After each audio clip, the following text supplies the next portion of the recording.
வணக்கம். தேனி சமையலில் நம்ம இன்றைக்கி அடை தோசை எப்படி செய்யலாம்னு பார்ப்போம். அதே மாவை யூஸ் பண்ணி நம்ம வடையும் ரெடி பண்ணலாம். இதுக்கு பச்சரிசி 1 கப்பு, புழுங்கல் அரிசி 1 கப்பு எடுத்திருக்கேன். அதே மாதிரி துவரம்பருப்பு, கடலைப்பருப்பு, உளுந்தம்பருப்பு 3ம் ஒவ்வொரு கப் எடுத்துக்கணும். இப்போ அரிசி பருப்பு ரெண்டையும் நல்லா தண்ணியில் 2 மணி நேரம் ஊற வச்சுருவோம். நல்லா ஊறின பிறகு நல்லா தண்ணியை இருத்து வச்சுட்டு நம்ம இதை மிக்சியில் போட்டு அரைக்கணும்.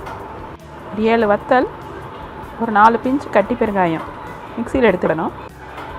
முதல்ல பெருங்காயத்தையும் வத்தலையும் குறப்பாக அரைச்சிக்கிடணும்.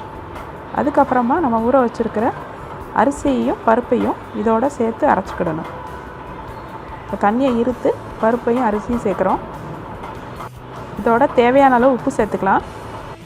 இப்போ ரொம்ப வலுவழுப்பாக இல்லாமல் கொஞ்சம் குறப்பாக ரவை பதத்துக்கு மாவை அரைச்சி எடுத்துக்கிடுவோம். ஒரு கடாயில் கொஞ்சோண்டு எண்ணெயை காய வச்சு, எண்ணெய் காஞ்சதும் இதில் நம்ம கொஞ்சம் கடுகு, உளுந்தம்பருப்பு, கொஞ்சம் சீரகம் வேணாலும் ஆட் பண்ணிக்கலாம். அப்புறம் கருவேப்பிலை, சின்ன வெங்காயம் கொஞ்சோன்னு போட்டு நல்லா வதக்கணும். வெங்காயம் நல்லா வதங்கினதுக்கப்புறமா நம்ம தேங்காய் துருவல் கொஞ்சம் ஆட் பண்ணிக்கலாம். இப்போ தேங்காய் துருவலாகவும் ஆட் பண்ணலாம், இல்லாட்டினா இந்த மாதிரி குட்டி குட்டியாக கட் பண்ணி வச்சு அதை இதோடு சேர்த்து சிறிது நேரம் இதையும் சேர்த்து வதக்கிக்கிடணும்.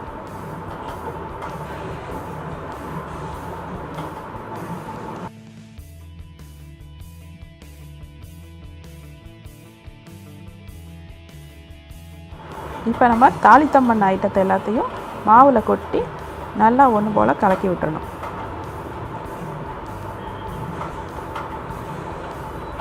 இதே மாவை 2ஆக பிரித்து ஒன்று தோசைக்கும் ஒன்று வடைக்கும் யூஸ் பண்ண போகிறோம். ஒரு கைப்பிடி அளவு முருங்கை கீரையை நல்லா கழுவி எடுத்து வச்சுருக்கேன்.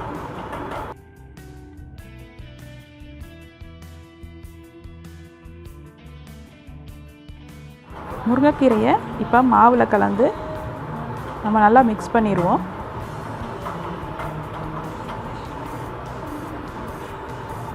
இப்போ மாவு நல்லா திக்காக வடை சுடுற பதத்துக்கு இருக்குது. இதே மாவை நம்ம அடை தோசை சுடணும்னா நம்ம கொஞ்சம் தனியாக எடுத்து வச்சு அதில் தண்ணி கலந்து நம்ம தோசை மாவு பதத்துக்கு கொண்டு வரணும். இப்போ நான் கொஞ்சம் மாவு தனியாக எடுத்திருக்கேன். இதில் நம்ம தேவையான அளவு தண்ணி விட்டு இதை தோசை மாவு பதத்துக்கு கொண்டு வந்துடலாம். இப்போ மாவு ரெடி ஆயிடுச்சு. நம்ம அடை தோசை சுடலாம்.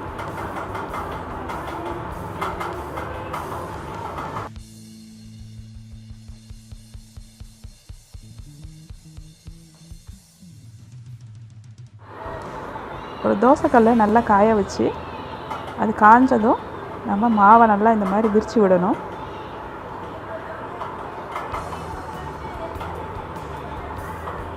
கொஞ்சம் திக்காக தான் இருக்கும்.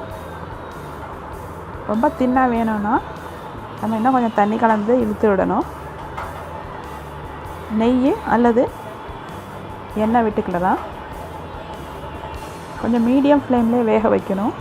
ஏன்னா நம்ம கொஞ்சம் திக்காக ஊற்றிருக்கிறதுனால நல்லா மாவு வேகணும், பருப்பு எல்லாம் வேகணும். அதனால் மீடியம் ஃப்ளேம்லேயே வச்சு குக் பண்ணிவிட்டு ஒரு சைடு நல்லா செவந்ததும் நம்ம திருப்பி போடணும்.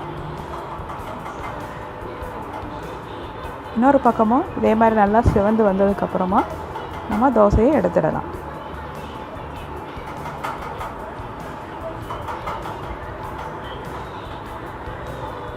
இப்போ நமக்கு அடை தோசை ரெடி ஆயிடுச்சு. நம்ம மீதி இருக்க மாவையும் இதே மாதிரி சுட்டு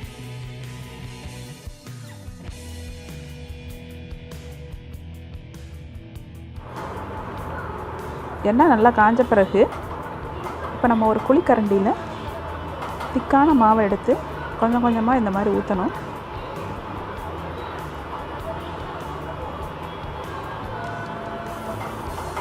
வடை ஊற்றுனதுக்கப்புறமா தீயை மீடியம் ஃப்ளேமில் வச்சு வேக விடணும். அப்போ தான் உள்ளேயும் நல்லா வேகும். இப்போ நல்லா பரட்டி விடணும். நல்லா ஒன்று போல் எல்லா பக்கமும் செவந்து வரும். கொஞ்சம் மீடியம் ஃப்ளேமில் வேக விட்டு எல்லா பக்கமும் நல்லா கிறிஸ்பியாக ஒரே கலரில் ஈவனாக வந்ததுக்கப்புறமா நம்ம வடையை ரிமூவ் பண்ணிடலாம். இதே மாதிரி மீதம் இருக்க மாவையும் நம்ம வடையாக சுட்டு எடுத்துடலாம்.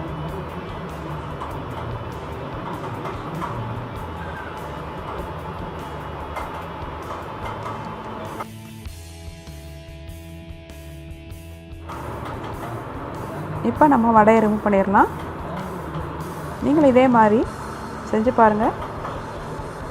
ஒரே மாவில் அடை வடை அடை.